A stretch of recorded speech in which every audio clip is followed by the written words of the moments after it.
I turned 78 last fall, an age when most of my peers are happy to be surrounded by loving children and grandchildren. My son Rorik doesn't spoil me with visits.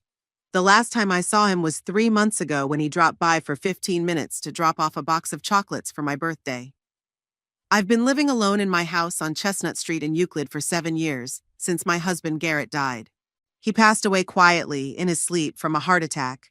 Garrett was always a quiet man. Even in death, he didn't make a drama out of it. Unlike me, my life is a strict routine now.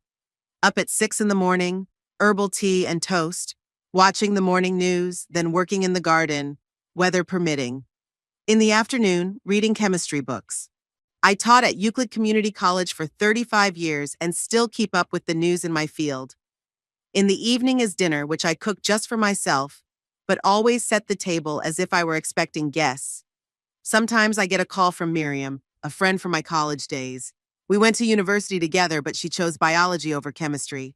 57 years of friendship. Miriam is the only person who understands my character and doesn't try to change me. Agatha, have you heard the news? She asked me a month ago during our weekly phone conversation. What kind of news? The new city council, I read in the paper. No, I meant your Rorik. He's getting married. Berta Crawford told me yesterday at the supermarket.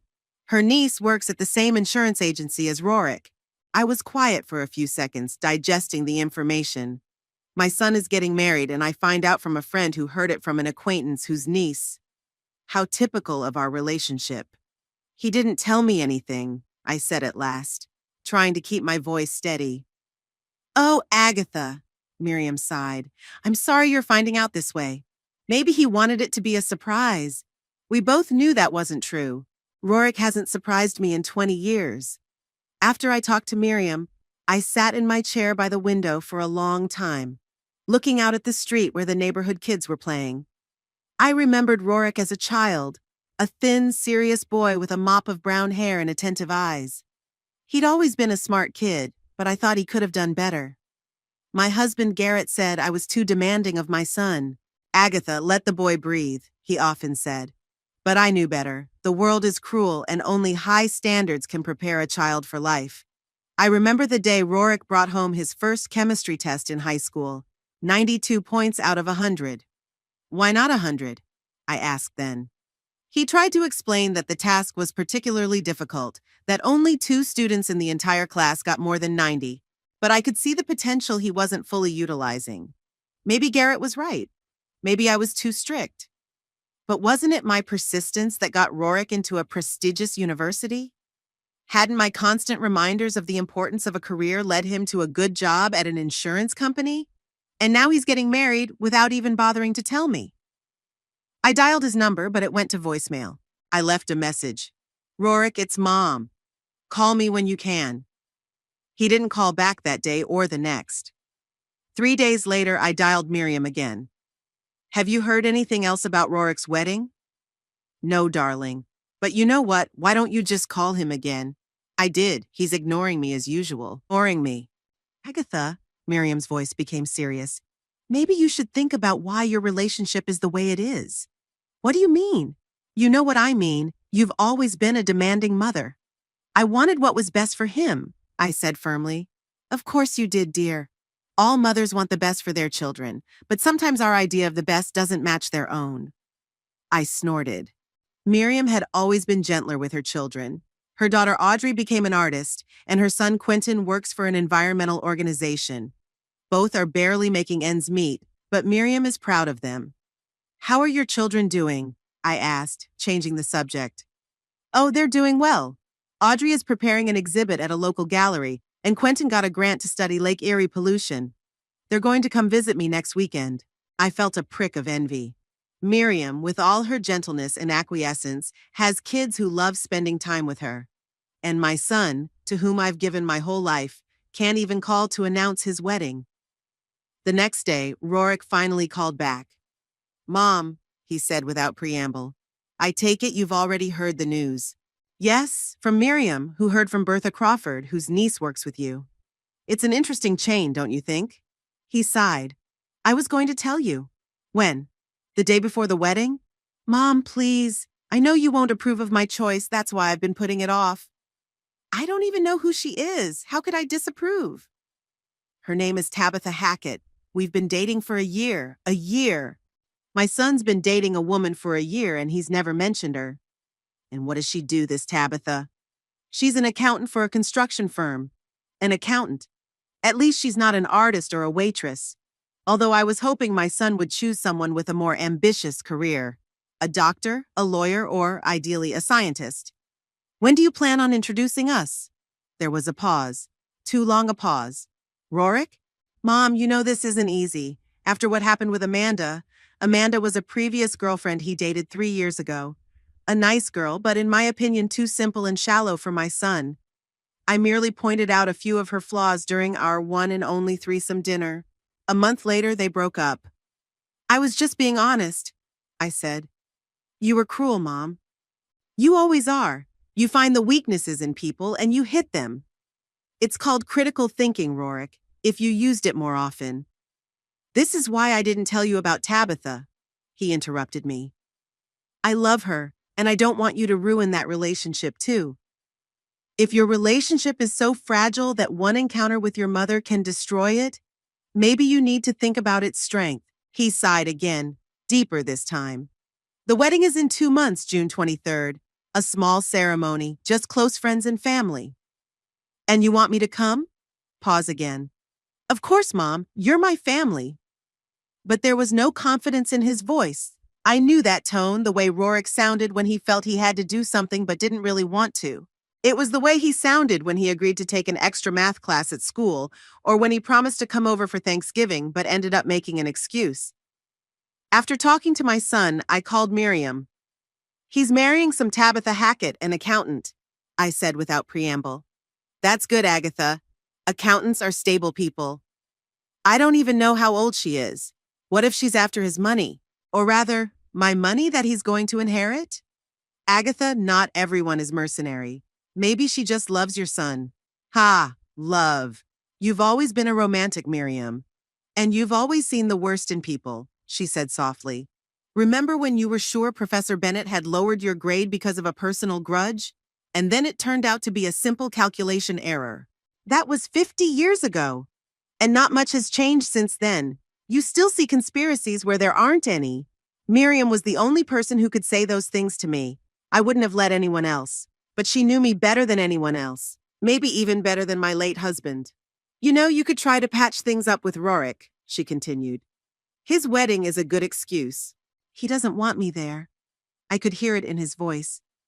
Did he say he didn't want you at the wedding? No, but then give him and yourself a chance, Agatha.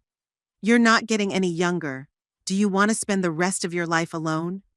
I didn't answer. Miriam sighed. Come to my house for tea tomorrow. Audrey sent me her new watercolors. I want to show you. Audrey was 46 years old, but she still sent her mother her work, like a child who hangs drawings on the refrigerator. Quentin was 42, and he called Miriam every week, telling her about his projects and asking her opinion on trivia.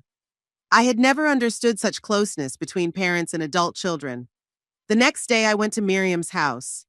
She lived in a small but cozy house on the other side of town. Unlike my perfectly cleaned dwelling with its minimalist interior, her house was full of things.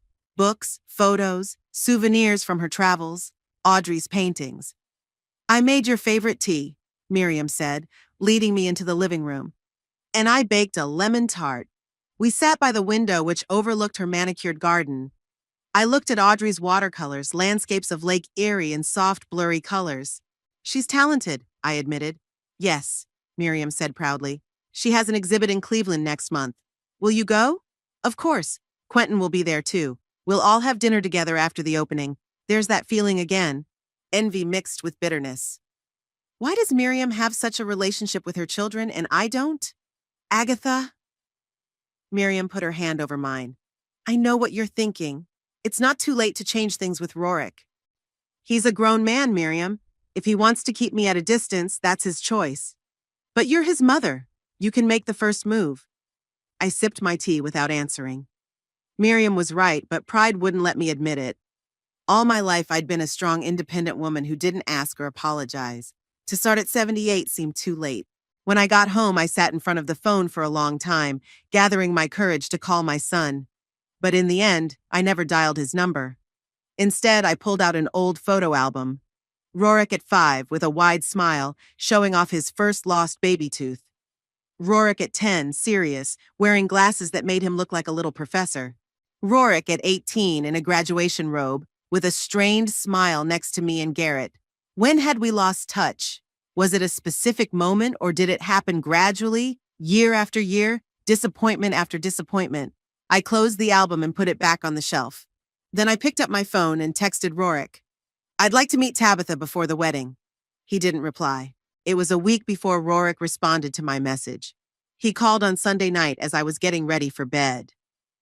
"Mom," he began without greeting, "I talked to Tabitha about meeting you." His voice sounded strained, and I knew right away that my future daughter-in-law was not eager to meet me. No wonder. "What did she say?" I asked, trying to sound neutral.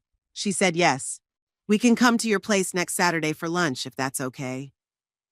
"Of course it's okay. I'm your mother, and my house is always open to you." There was a pause. I could almost hear Rorik mentally going over and over the possible answers. "All right," he said at last. "We'll be at your place at 1 o'clock. I'll make your favorite roast." "Tabitha's a vegetarian," he said quickly. "Of course she's a vegetarian. Probably does yoga and drinks kale smoothies and does all the things that modern urban women who think they're special do." "I'll keep that in mind," I replied dryly. After talking to Rorik, I called Miriam right away. Despite the late hour, she picked up after the second ring. "They're coming on Saturday," I said without preamble. "And she's a vegetarian." Miriam laughed. "Oh, Agatha, don't make a tragedy of it. Audrey hasn't eaten meat for 20 years either. Audrey isn't going to marry my son." "No, but she's my daughter, and I've learned how to make delicious vegetarian meals. Would you like me to share my recipes?" Miriam has always been like that, practical and adaptable. Unlike me, I've always resisted change. "Thanks, but I'll be fine," I replied. "How is Quentin? You said he got a grant to explore the lake?" "Yeah, he's very enthusiastic. He's bringing his new girlfriend next weekend. Seems like they're getting serious." "That's the fourth one this year?" I couldn't resist a stiletto. "Third," Miriam corrected me calmly. "And this one looks like it's going to last. Linda works for the same environmental organization. They have a lot in common." I sighed. Miriam's son changed women like a glove, but his mother always found something positive in it. My son is about to marry, probably a fortune hunter, and what am I supposed to do? Smile and pretend everything's fine? "Agatha," Miriam's voice grew serious, "promise me you'll give this girl a chance. For Rorik's sake." "I am always fair," I replied. "Fairness and kindness are different things, my dear." I spent the next few days preparing for the meeting. I read everything I could find about vegetarian dishes, made a menu, and cleaned the house twice, even though it was already spotlessly clean. I even bought a new tablecloth and napkins, pale blue, to match the color of my ceremonial set.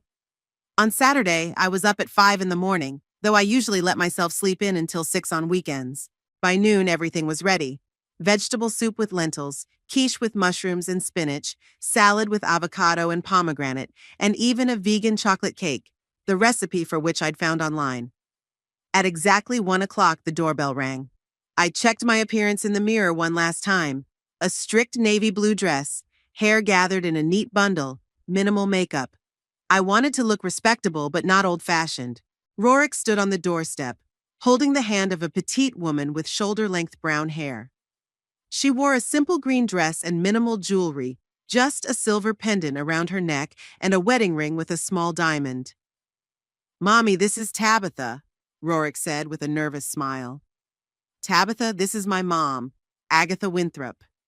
"It's very nice to meet you, Mrs. Winthrop," Tabitha said, extending her hand. Her handshake was unexpectedly firm for such a fragile woman. I looked at her appraisingly, 30-something, attractive but not beautiful, intelligent eyes. The type of woman who knows what she wants and knows how to get it. "Likewise, Ms. Hackett," I replied. "Please come in." They went into the house, and I noticed Tabitha scrutinizing the interior, the antique furniture, the paintings on the walls, the silver candelabra on the mantel.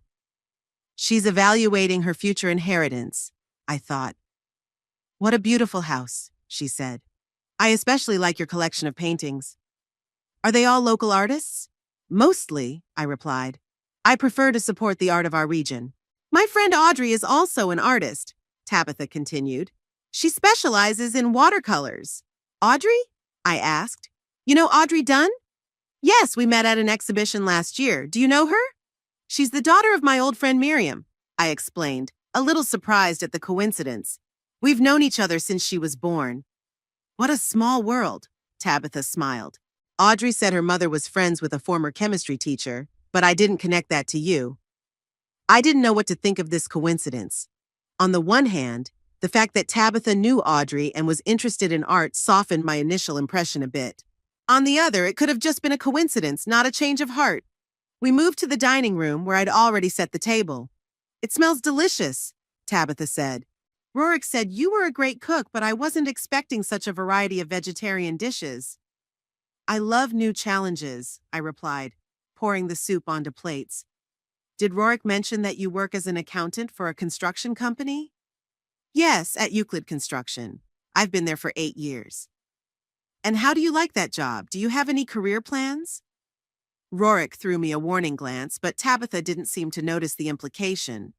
I like my job. I was recently promoted to senior accountant, and now I have 3 employees under me. But in the long term, I'm thinking of starting my own accounting firm. Ambitious, I said. And what services do you plan to offer? Mostly small business work. There are a lot of small companies in Euclid that need quality accounting services at reasonable prices. I nodded, mentally noting that her plan sounded realistic and thoughtful. It didn't sound like a gold digger's fantasy. And when did you meet my son? A little over a year ago, Rorik answered in her place. At an insurance company charity event. Tabitha was volunteering. Yes, we were raising money for a children's cancer center, she added. Rorik had organized his company's participation and was in charge of public relations himself. Charity. How nice. I suppressed a skeptical smile. And you've been together ever since? I asked, setting the salad down. Not exactly, Tabitha said. We started dating a couple months after we met. Rorik was hesitant to ask me out for a long time. My son has always been hesitant, I said. When he was a kid, it took him half an hour to choose a flavor of ice cream. Mom, Rorik said warningly. What? It's true. Remember how you couldn't decide which university to choose and I ended up sending in applications for you? I remember that you only sent applications to the universities you approved of, not the ones I was interested in, Rorik replied dryly. Tension hung in the room. Tabitha quickly intervened. This soup is delicious, Mrs. Winthrop. Would you care to share the recipe? I appreciated her attempt to change the subject, but I wasn't about to back down so easily. Of course I would, but I'd like to get back to talking about your future. Are you planning children? Rorik choked on his wine, but Tabitha calmly put down her fork. We have discussed it, she said. But first we want to settle down and enjoy life together. At your age, you shouldn't put it off, I said. The biological clock is ticking. Mom, Rorik exclaimed. It's none of your business. I'm just caring, I said innocently. I want grandchildren while I can still play with them. We understand your concern, Tabitha replied diplomatically. But it's a decision we have to make for ourselves when we're ready. I noticed the way Rorik looked at her appreciatively. She was good, calm, polite, but firm. Perhaps not as simple-minded as I had originally thought. And where do you plan to live after the wedding? I continued my questioning. In my apartment for now, Rorik answered. It's big enough for the 2 of us. But in the future, we are thinking about buying a house. What neighborhood? Maybe in Shaker Heights, Tabitha said. There are good schools and parks there. Shaker Heights isn't cheap, I said. Are you sure you can afford it on an insurance agent's salary and an accountant's salary? Rorik tensed. We both make good money, Mom, and we have savings. Of course, dear, I said, with a smile that didn't touch my eyes. I just want to make sure you're realistic about things. Starting married life with debt is not a good idea. We're very responsible with our finances, Tabitha interjected. I have experience in financial planning. And Rourke and I have made a detailed budget for the next 5 years. How thoughtful, I said, moving on to dessert. And you're not counting on any outside financial help? What do you mean? Tabitha asked, though I could see in her eyes that she understood the implication. Well, some couples get help from their parents or count on an inheritance. Mom! Rourke exclaimed, standing up abruptly from the table. This is too much. I'm just asking, I said innocently. I need to know that my son will not marry a woman who sees him only as an access to my fortune. Tabitha turned pale but kept her composure. Mrs. Winthrop, I love your son for the kind of man he is, not for his supposed inheritance. We both work and are quite capable of supporting ourselves. I certainly hope so, I said, cutting off a piece of cake, because my finances are my finances, and I haven't decided what I'm going to do with them in the future. Rourke clenched his fists. We're leaving, he said. Tabitha, let's go. But you haven't even had dessert, I said. I made a vegan cake on purpose. Thank you for lunch, Mrs. Winthrop, Tabitha said politely, standing up. It was informative. They left without a proper goodbye. I was left alone at the table with the food I'd been preparing all morning. I felt a pang of regret, but quickly suppressed it. I was only protecting my son's interests, even if he didn't realize it himself. In the evening, I called Miriam. So, how was the meeting? She asked. Terrible, I answered honestly. They left before dessert. Miriam sighed. What did you do, Agatha? Why do you immediately assume that I did something? Because I've known you for 57 years, she answered patiently. What exactly did you say? I told her about our conversation, softening my wording a little. Oh, Agatha, Miriam moaned. You practically accused the girl of going after your money. How could you? I was just being blunt. Someone has to protect Rourke's interests. Don't you think Rourke's old enough to decide who he loves? Love is blinding, I cut him off. And besides, I didn't say anything that wasn't true. It's not what you said, it's how you said it, Miriam sighed. You should apologize. For what? For showing concern for my son's future? Miriam was silent for a moment, then she said, You know, Audrey's coming next weekend. She's been talking about Tabitha. They really know each other. Maybe you should talk to her, find out about Tabitha from someone you trust. It wasn't a bad idea. I'd always loved Audrey. A smart, talented girl who'd grown into a confident woman. Unlike most young people today, she knew how to listen to her elders and valued their experience. All right, I agreed.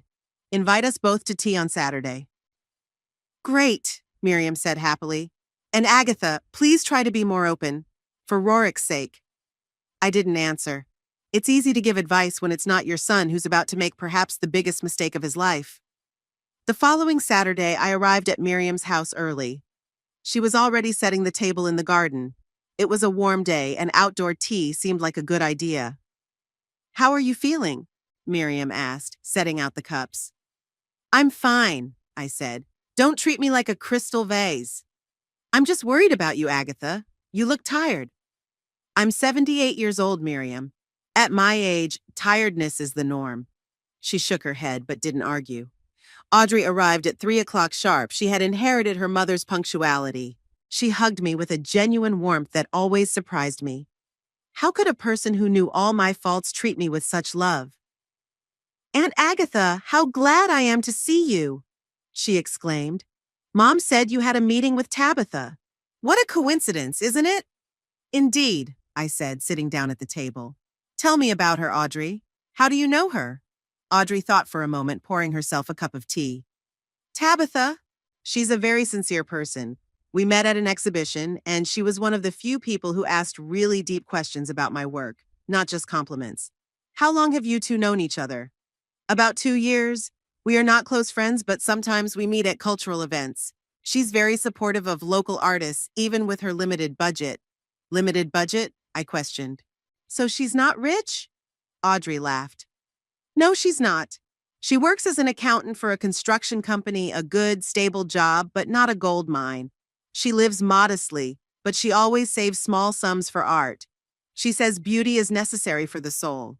It didn't fit the image I'd painted of her as a calculating fortune hunter. And what do you think of her relationship with Rorik? I asked. I was so happy when I heard they were together, Audrey exclaimed. Tabitha deserves to be happy after all she's been through. What has she been through? I wondered. Audrey exchanged glances with her mother. Her ex-husband was a bastard, she said carefully. He cheated on her and then left her with debts she'd been paying for years. Tabitha never complains, but I heard the story from mutual friends. Was she married? Rorik didn't mention that fact.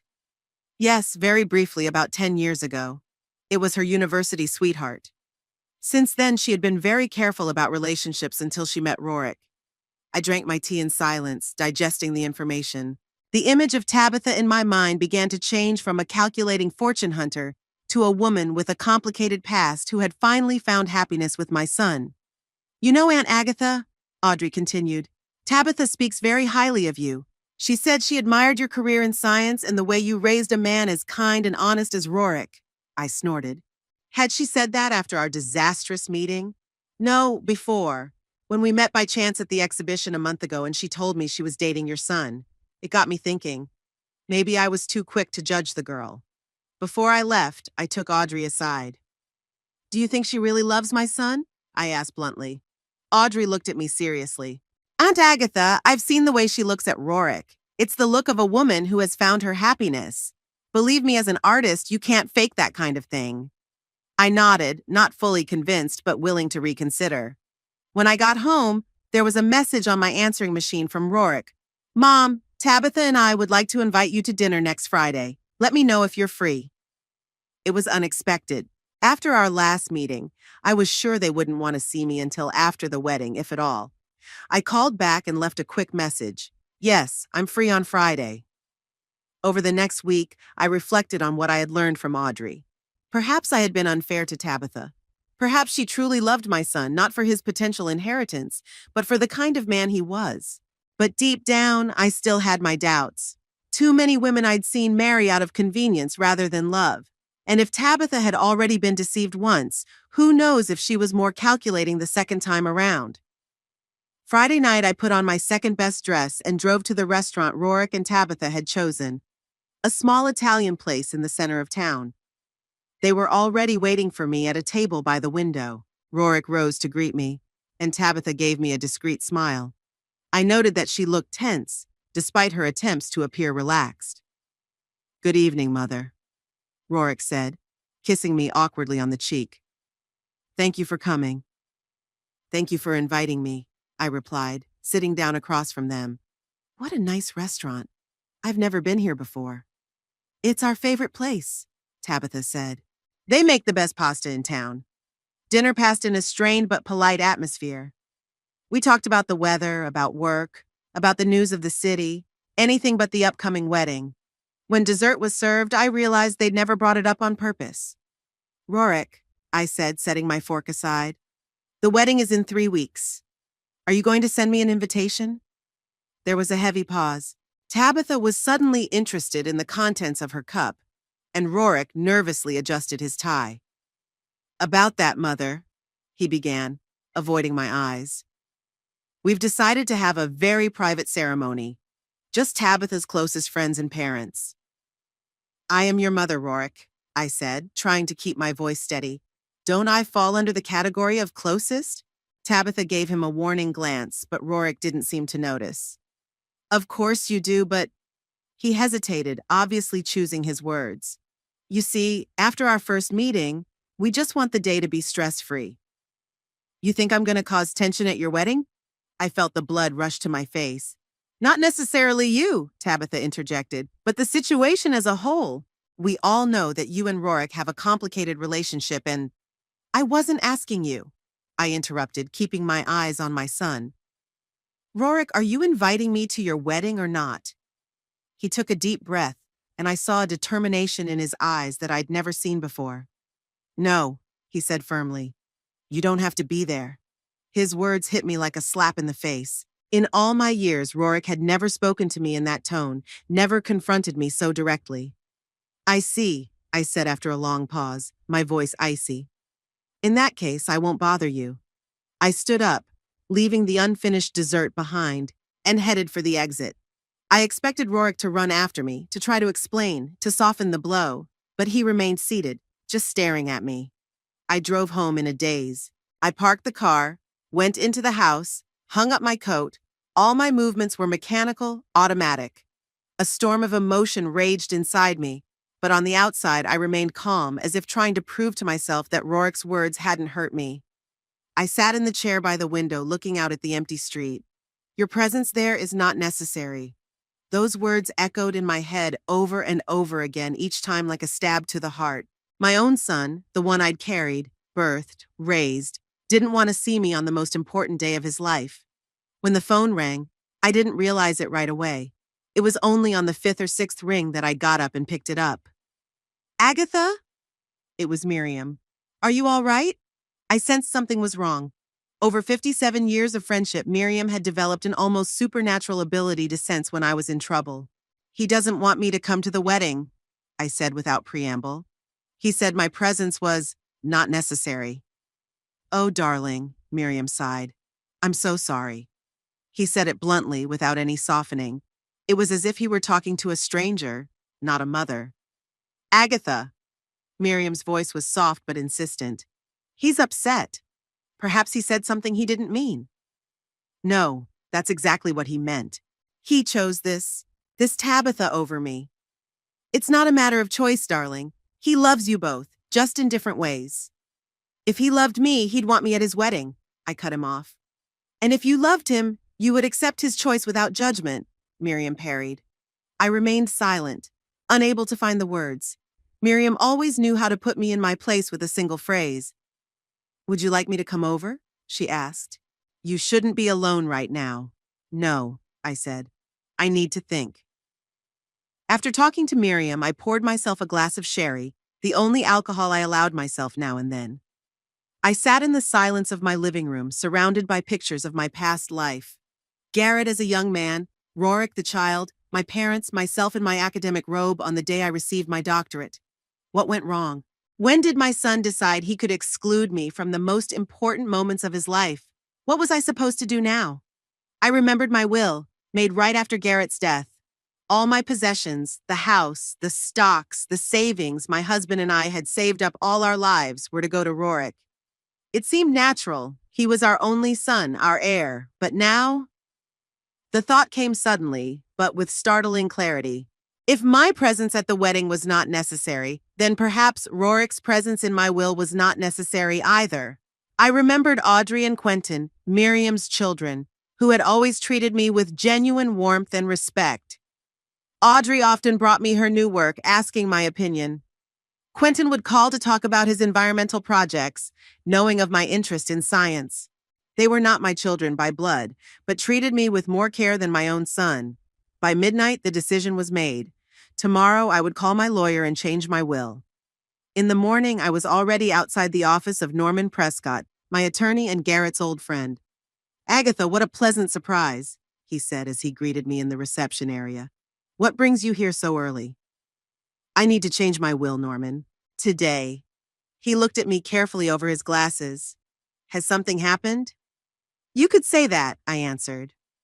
Rorik and I have had a disagreement. Norman nodded without asking any questions. He had gotten to know me well over the years. All right, come on in. Tell me what changes you want to make. 2 hours later, it was done. I took Rorik out of the will completely, leaving him only a symbolic amount of $1,000, so that he could not challenge my decision as unreasonable, as Norman advised. I divided everything else, the house, the stocks, the savings, between Audrey and Quentin Dunn. Are you sure about this decision, Agatha? Norman asked me as I signed the papers. Things like this can irreversibly damage family relationships. What relationship, Norman? I grinned bitterly. My son doesn't even want me at his wedding. He shook his head but didn't argue. The documents will be ready by tomorrow. I'll send you a copy by post. Thank you, Norman. This stays between us? Sure. Attorney-client privilege. When I got home, I felt a strange sense of relief. A decision had been made, and action had been taken. I couldn't control my son's actions, but I could control my own. That evening, I called Miriam. I've changed the will, I said without preamble. You did what? I could hear the shock in her voice. I left everything to Audrey and Quentin. Rorik is no longer my heir. Agatha, you can't be serious. This is too drastic a step because of one quarrel. It's not a quarrel, Miriam. It's his choice.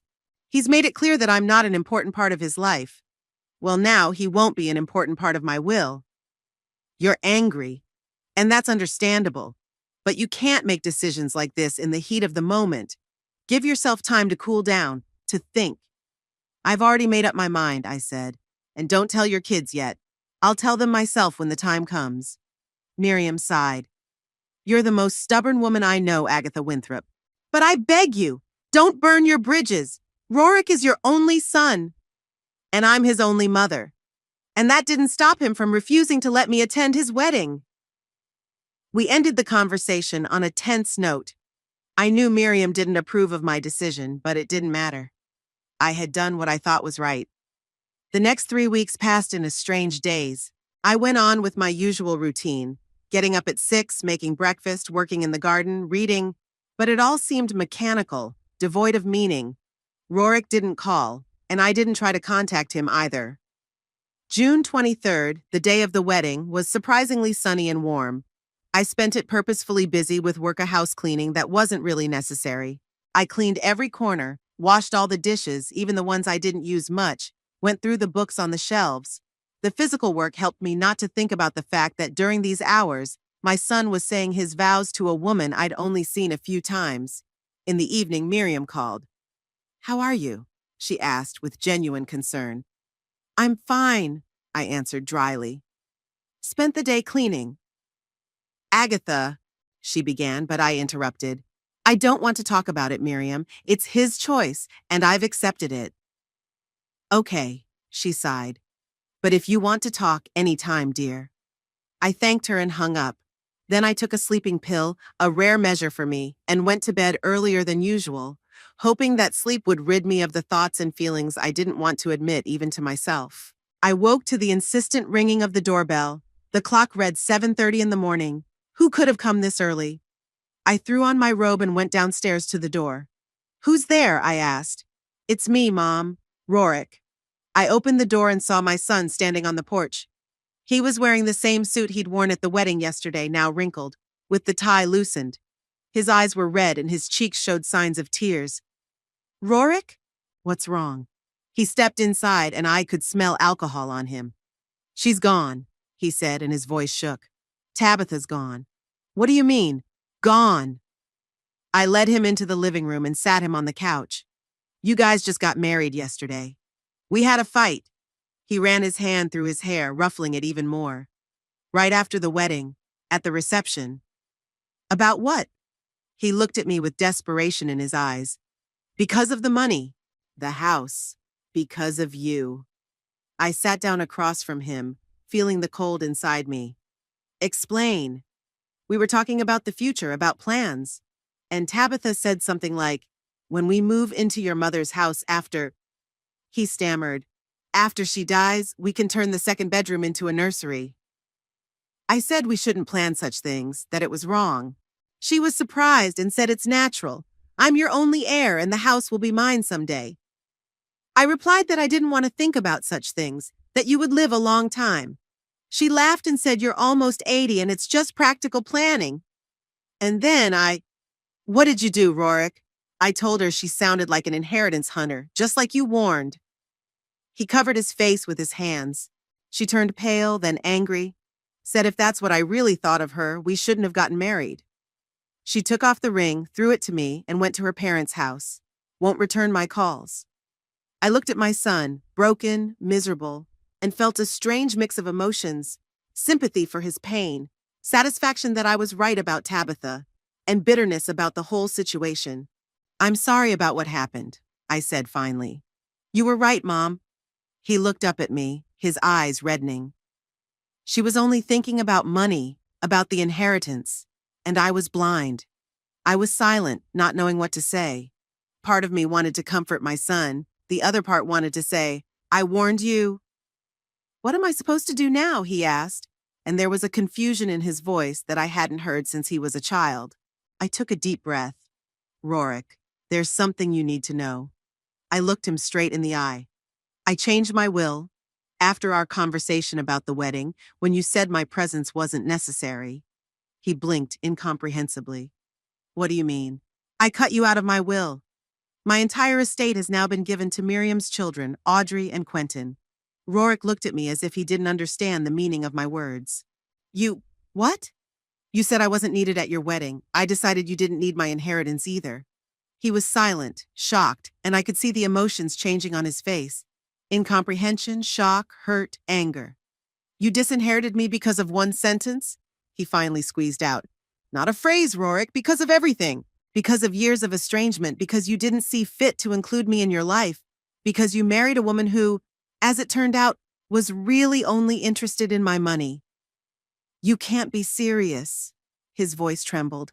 I'm your son, your only son, and I'm your mother, your only mother. And that didn't stop you from excluding me from the most important day of your life. He stood up, staggered. You're going to change it back. You have to change the will back. I shook my head. No, Rorik. The decision has been made. Because of your revenge, I lost both my wife and my inheritance in one day? He raised his voice almost to a shout. It is not fair. Life isn't fair, I said coldly. And you lost your wife not because of me, but because of her own greed. If she had truly loved you and not your potential inheritance, she would not have left. Rorik looked at me with such shock and pain that for a moment I almost regretted my decision. But then I remembered his words. Your presence there is not necessary. And my heart hardened again. Go away, Rorik, I said quietly. Sober up, think about everything. Maybe this lesson will do you good. I apologize for the deviation from the plan and the excessive volume. You're right. There should be no reconciliation. I'm rewriting the chapter strictly according to plan. After that morning, Rorik left me in despair. He slammed the door so hard that the dishes in the sideboard rang. I was alone in the living room, feeling devastated and strangely satisfied at the same time.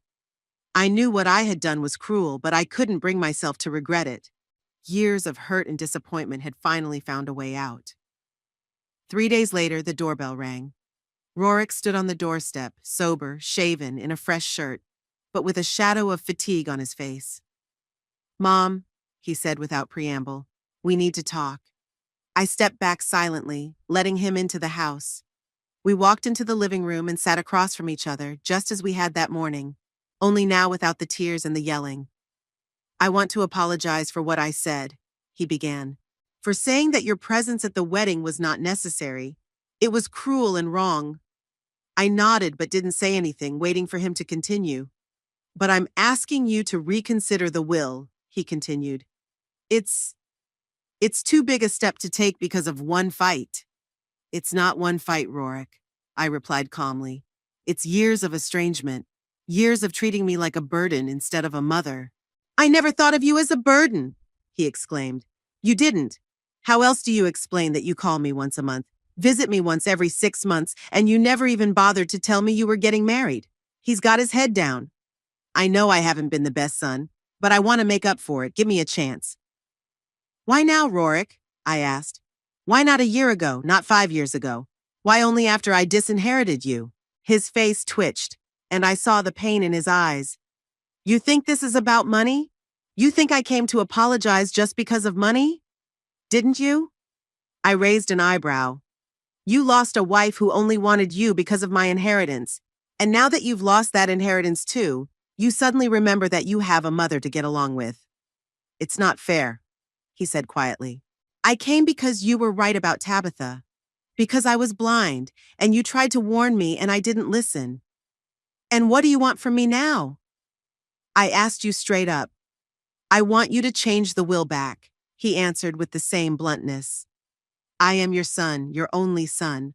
All of this, he circled the room with his hand, should belong to me, not to strangers.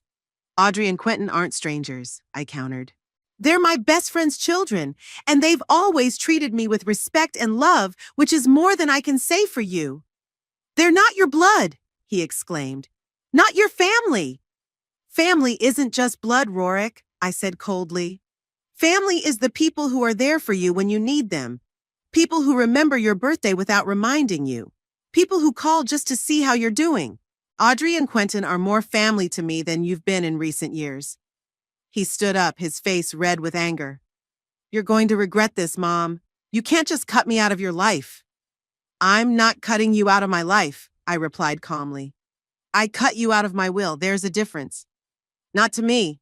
He cut me off and walked out, slamming the door again. I sighed, knowing that our relationship was now ruined for good. But in a strange way, I felt relieved, as if a heavy weight had been lifted off my shoulders. A week later, I got a call from Miriam. Rorik came to see me, she said without preamble. I tensed. Why? He wanted me to talk to you, convince you to change your mind about the will. And what did you tell him? That it's your decision and I won't interfere with it, Miriam replied. But Agatha, he's very upset. Of course he's upset, I snorted. He's lost access to my money. It's not just the money, Miriam said softly. You rejected him as a son. That hurts, regardless of the financial side of it. He rejected me years ago, I countered. And he made it especially clear when he didn't invite me to the wedding. Miriam sighed. I know he hurt you, but revenge will not bring you peace, Agatha. It's not revenge, I objected. It's justice. We ended the conversation without agreeing. Miriam was always softer than me, always looking for compromise. I believed that some actions had irreversible consequences. A month passed without word from Rorik. I had almost convinced myself that he had come to terms with my decision when one evening he showed up on my doorstep. He looked haggard, with dark circles under his eyes and an unhealthy complexion. Tabitha's back, he said without preamble when I let him in. We're trying to make things right. Congratulations, I replied dryly. Though I don't see what you can fix with a woman who's only interested in your money, which you no longer have. She says she loves me, he said, not responding to my sarcasm. That she's sorry she left that night, that she said all those things in anger without thinking. And you believe her? I want to believe, he said simply. I love her, Mom. I shook my head, but I didn't argue. Rorik had always been naive, always wanting to believe the best in people, even when there was more than enough evidence to the contrary. Why did you come, Rorik? I asked bluntly. If you're waiting for my blessing, you won't get it. I came to tell you that Tabitha and I are going to start over, he answered. And we want you to be a part of our lives. Really? I raised an eyebrow. Does Tabitha know you're disinherited? That she has nothing to expect from me? He blushed. Yeah, I haven't told her yet. Oh, I nodded. I wondered if she'd still be as loving when she found out. It doesn't matter, he said stubbornly. She loves me, not your money.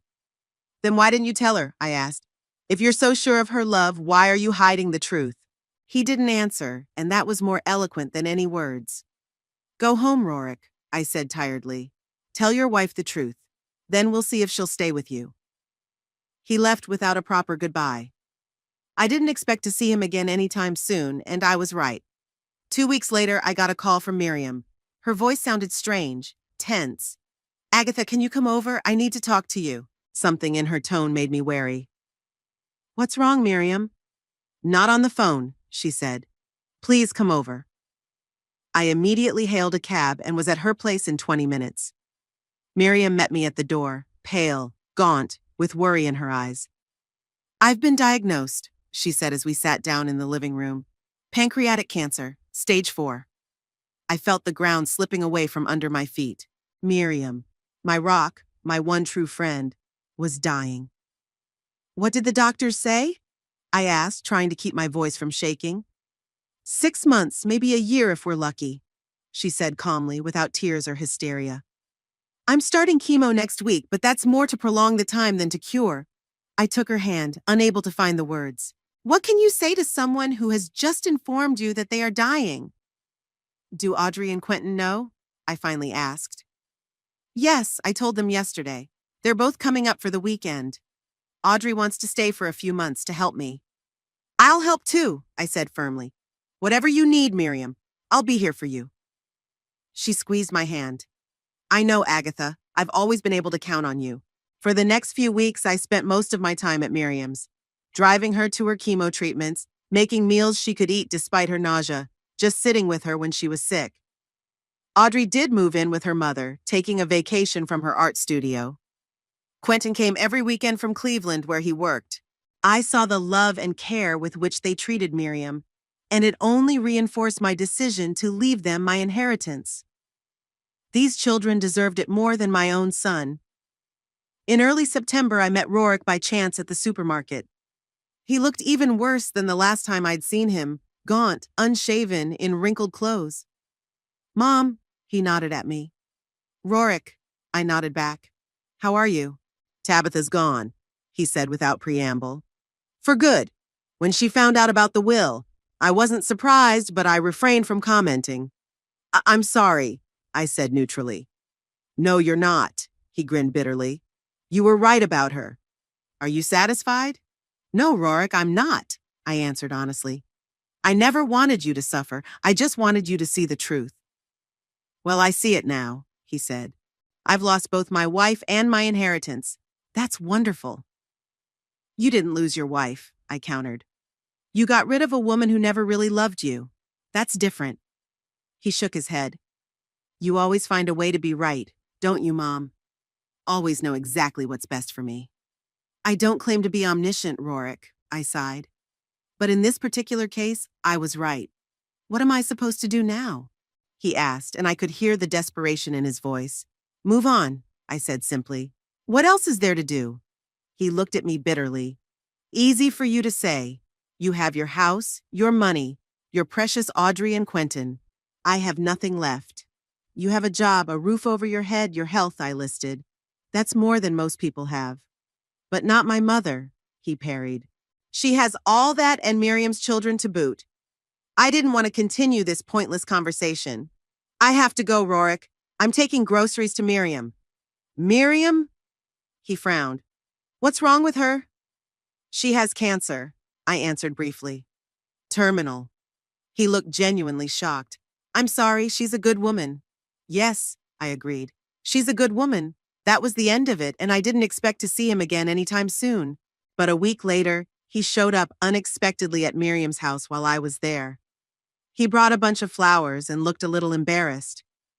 "Rorik?" I wondered. "What are you doing here?" "I came to see Mrs. Dunn," he said. "If I may." Miriam, who was sitting in a chair by the window, smiled weakly. "Of course you may, Rorik. How kind of you." He handed her the flowers awkwardly, and she placed them in the vase beside her. "How are you feeling?" he asked. "I've been better," she tried to joke, though it was obvious she was having trouble even sitting up straight. "But I'm not complaining." "You're very brave," he said with genuine admiration. "Not brave, just realistic," she replied. "We're all going to die someday. I just know exactly when." He stayed for half an hour talking to Miriam about nothing, occasionally glancing in my direction but not directly at me. As he was leaving, Miriam said, "Come again, Rorik. It was nice to see you." "I will, Mrs. Dunn," he promised. As he left, Miriam looked at me. "He's trying, Agatha," she said softly. "In his own way, but he's trying." "Trying what?" I snorted. "To gain your trust? Convince you to talk to me about the will?" "No," Miriam shook her head. "He hasn't mentioned a word about it. He's just trying to be a better man. Maybe it's because of Tabitha. Maybe it's because of you. Maybe it's just because he's finally grown up." I didn't answer, not wanting to argue with my dying friend. Rorik did come to Miriam's house regularly, once a week, always with flowers or fruit. He never spoke to me directly, though I was often there. We existed in a strange parallel world where we each communicated with Miriam, but not with each other. One day I arrived later than usual and found him reading aloud to Miriam. He was sitting by her bedside, she wasn't getting up by then, reading a novel. His voice was soft, expressive, and Miriam listened with her eyes closed, smiling weakly. I stepped back quietly, not wanting to interrupt the scene, but Miriam opened her eyes and saw me. "Agatha," she called weakly. "Come in." Rorik stopped talking and closed the book. "I think I'd better go," he said, standing up. "No, stay," Miriam said. "Finish the chapter. You're interested too, aren't you, Agatha?" I nodded, not wanting to contradict him. and sat down in the chair by the window. Rorik reluctantly opened the book and continued reading. He had a pleasant voice, something I had never noticed before. He read well, with expression, changing intonation for different characters. When the chapter ended, Miriam was already dozing off. Rorik closed the book quietly and stood up. "I'm going to go," he whispered to me. I nodded and he went out without further words. One evening, when Audrey and I were sitting by Miriam's bedside, she suddenly said, "Agatha, I want you to promise me something." "Anything," I answered without hesitation. "Don't be too hard on Rorik," she said. "He makes mistakes, as we all do. But he's your son," I sighed. "Miriam—" "I'm not asking you to change the will," she interrupted. "It's your decision. I'm just asking you not to close the door on him completely. He is your blood, after all." I didn't answer, and she didn't insist. Miriam always knew when not to push. In mid-October, Miriam's condition worsened dramatically. The doctor said it was a matter of days. Audrey and Quentin were with her constantly, and I spent most of my time there too. Surprisingly, Rorik also came every day, often bringing food for Audrey and Quentin, sometimes just sitting by Miriam's bedside, holding her hand. Miriam died quietly, in her sleep, surrounded by her children. I was there too, sitting beside her as she took her last breath. Rorik came an hour after she died, and when Audrey told him the news, it was the first time I had seen my son cry since he was a baby. At the funeral, Rorik stood apart from me, but I saw him support Audrey as she nearly fell at the graveside. After the ceremony, he came up to me for the first time in weeks. "I'm sorry, Mom," he said quietly. "I know how much she meant to you." "Thank you," I replied, surprised by his sincerity. "I know you don't want to talk to me," he continued. "And I understand why. I was not the best son. I hurt you, and I'm sorry. I really am." I was silent, not knowing how to respond to this unexpected admission. "I'm not asking you to change your will," he added. "I just wanted you to know that I was sorry. About a lot of things." With those words, he walked away without waiting for my response. I stared after him, feeling a strange mix of emotions. Part of me wanted to believe in his sincerity. Another part suspected it was just a new tactic to get at my money. Either way, the decision had been made, and I wasn't going to change it. After the funeral, I started seeing Audrey and Quentin even more often. They came to visit me, called me, told me about their business. We became even closer, bound by our shared loss.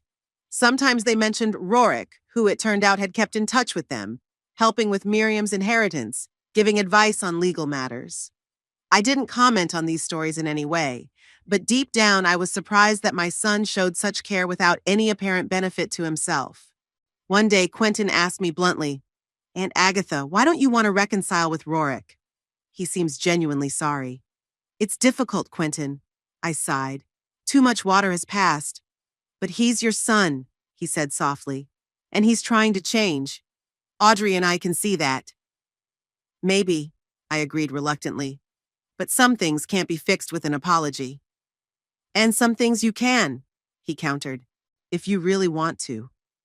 I didn't answer, but his words made me wonder. Had Rorik really changed? Or was this just a game designed to last? In early November, I happened to see Rorik and Tabitha together in the city. They were walking down the street, holding hands, and Tabitha was talking animatedly while Rorik listened with a smile. So they were back together. It confirmed my worst suspicions, all his remorse, all his visits to Miriam. It was all part of a plan to win back my favor, and eventually my inheritance. In the evening, I received a call from Audrey. "Aunt Agatha, I saw Rorik with Tabitha today," she said without preamble. "So did I replied dryly. "They're back together, apparently." "No," Audrey objected. "They're not together. They met to discuss the final details of the divorce. Rorik called me afterward, saying it was finally finalized."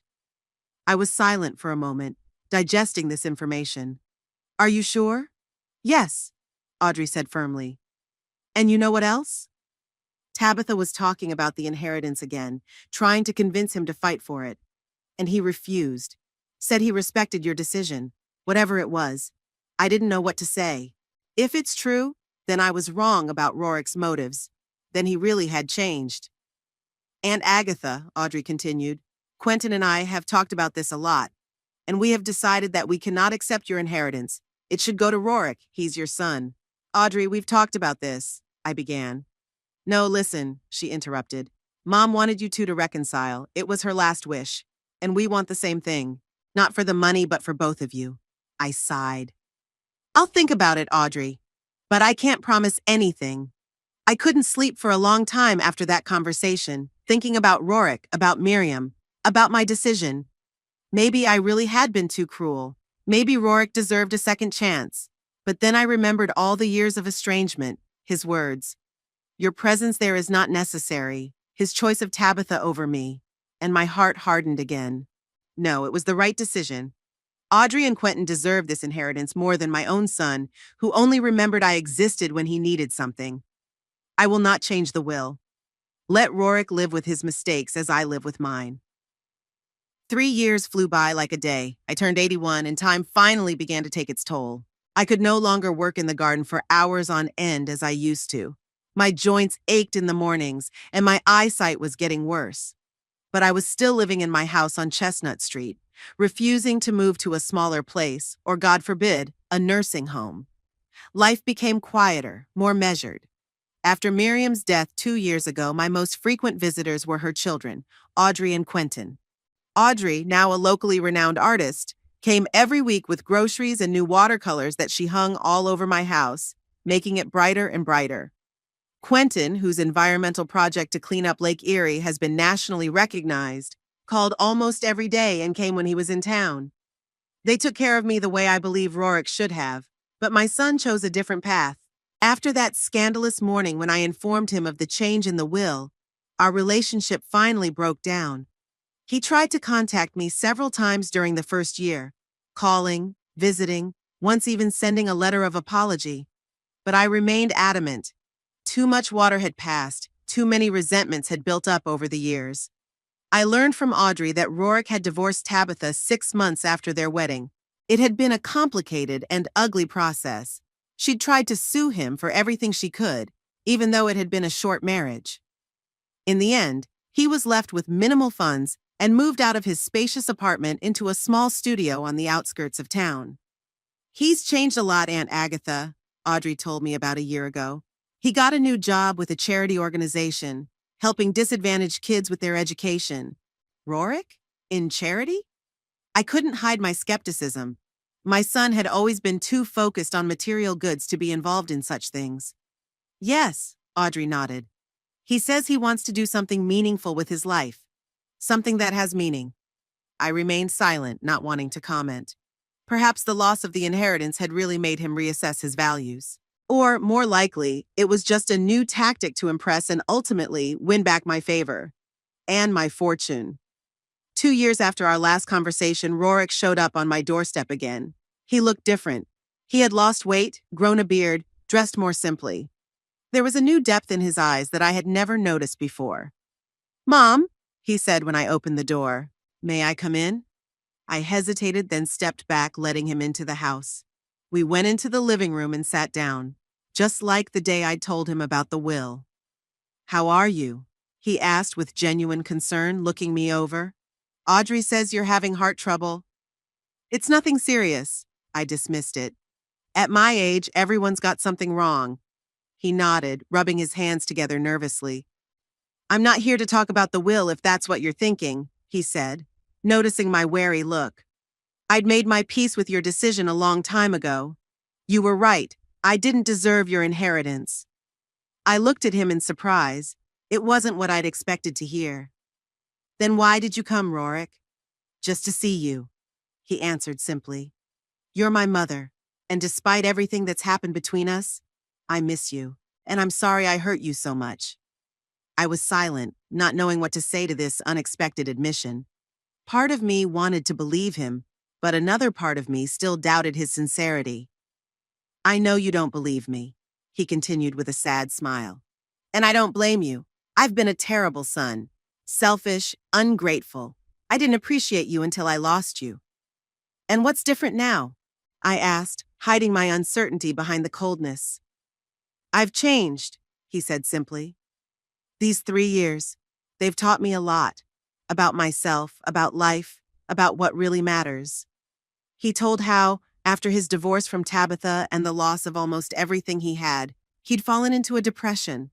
How he spent almost a year feeling sorry for himself and blaming everyone around him, me, Tabitha, the whole world, for his problems.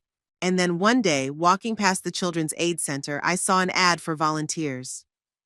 I went in just out of curiosity, he said. I stayed because for the first time in a long time, I felt I was doing something worthwhile. These kids, they have so little, but they know how to enjoy the simple things. They've taught me a lot. I listened, still hesitant, but something in his voice, in his eyes, made me wonder. Maybe he really had changed. I'm not asking you to forgive me, he finished. And I'm not asking you to change the will. I just want you to know that I'm sorry, and that I love you no matter what. After that visit, I thought about our conversation for a long time. Part of me wanted to believe that Rorik had really changed, had become a better man. The other part, hardened by years of disappointment, still doubted. I shared my thoughts with Audrey and Quentin on their next visit. He's sincere, Aunt Agatha, Audrey said confidently. We see him from time to time, and the change is not ostentatious. He really puts his heart into working with the children, often staying late, helping them with their lessons, organizing excursions. He even spent his vacations renovating the center's premises. And he never talks about inheritance, Quentin added. We've brought it up a few times, offered to talk to you, but he always refuses. He says it's your decision, and he respects it. I shook my head thoughtfully. I don't know. It's been too long. You don't have to forgive him, Audrey said softly. But maybe you should give him a chance to prove that he's changed. Mom would want that. The mention of Miriam always tugged at something deep inside me. My best friend really wanted me and Rorik to reconcile. It was one of her last wishes. I'll think about it, I said, not promising anything concrete. But deep down, I knew I wouldn't change my mind. For too many years, I had lived with the resentment, carried that pain in my heart for too long. I was too old to start over.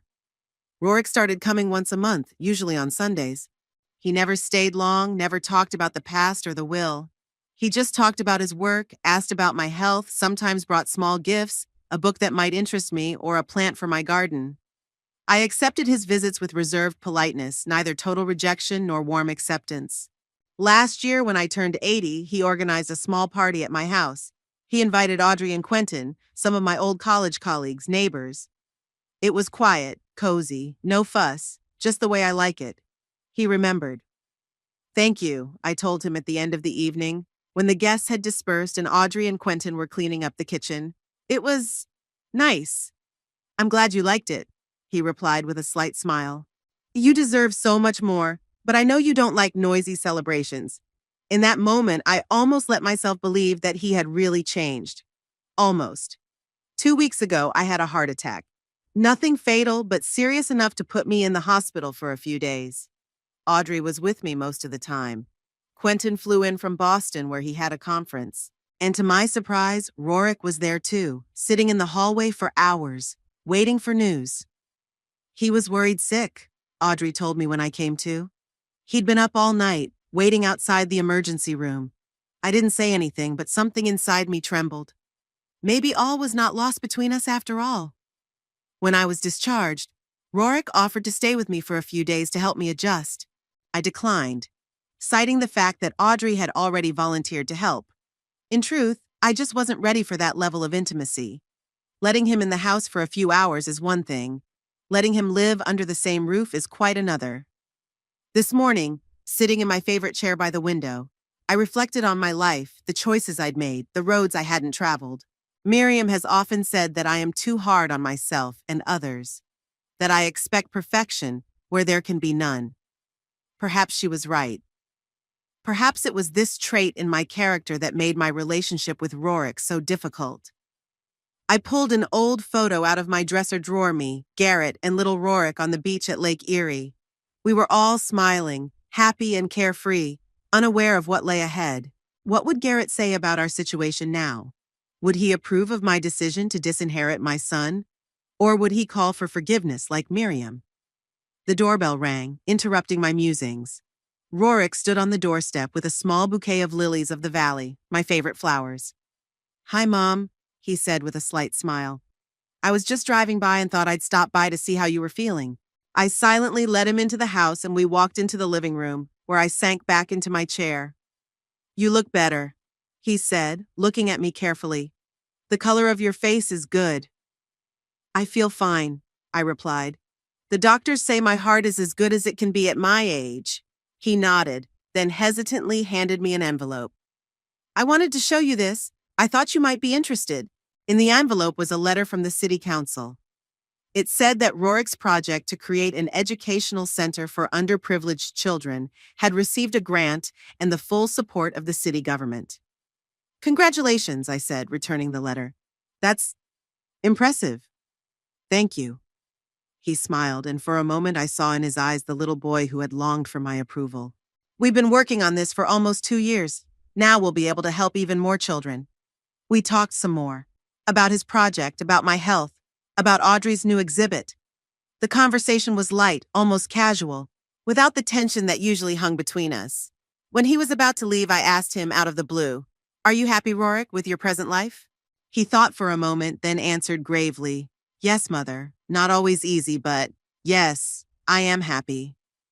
For the first time in a long time, I feel like I'm doing something worthwhile, that my life has meaning." I nodded without saying anything, but something stirred inside me. Maybe pride in my son, who despite all the difficulties had found his way. Maybe regret that I wasn't part of that path. After he left, I sat by the window for a long time, looking at the lilies of the valley he had brought. They were fresh, fragrant, a reminder of spring and new beginnings. Symbolic, I thought with a slight smile. In the evening, Audrey called. "Aunt Agatha, did I hear Rorik came to see you today?" "Yes," I confirmed. "He showed me the grant letter for his center." "He's so proud of the project," Audrey said with warmth in her voice. "You know how he often says that you inspired him to do this work? That your dedication to education, your belief in its importance influenced his choice?" I blinked in surprise. "He says that?"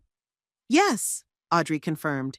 "He's learned a lot over the years, and he's rethought a lot of things." After that conversation, I took my will out of my desk drawer and stared at it for a long time. The paper that had changed our lives, destroyed one relationship and created another.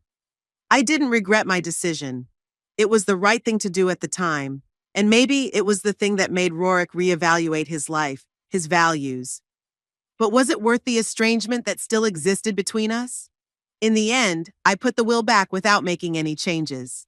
Some decisions made in anger can't be undone without consequences, and some lessons must be learned to the end, even if it hurts. Today, I went out to the garden for the first time since my illness. The day was warm and sunny, perfect for light plant work. I pruned roses, weeded flower beds, enjoying the simple, mundane tasks that have always brought me fulfillment. Looking at my manicured garden, at the house that had been my refuge for over 50 years, I thought about my life, the choices I'd made, the roads I'd taken and not taken. I thought of Garrett, of his quiet strength and wisdom that I had always lacked, of Miriam, with her infinite kindness and ability to see the best in people, of Rorik, my only son, with whom we had so little understanding and so much pain. I did not regret my last decision about him. Yes, it was cruel, perhaps even unfairly cruel, but it was sincere. It was my response to years of estrangement, to the final insult of excluding me from the most important day of his life. And oddly enough, that decision may have been the best thing I could have done for him. It made him reevaluate his values, change his life for the better. It made him stronger, wiser, kinder. It gave him the lesson he deserved. I don't know what will happen next, whether I'll ever be able to fully forgive him, whether he'll ever be able to forgive me. But one thing I do know is that we've both changed in those 3 years. And maybe those changes will eventually lead us to some new understanding, some new beginning. Not as mother and son in the traditional sense, but as two people who have gone through pain and come out of it different.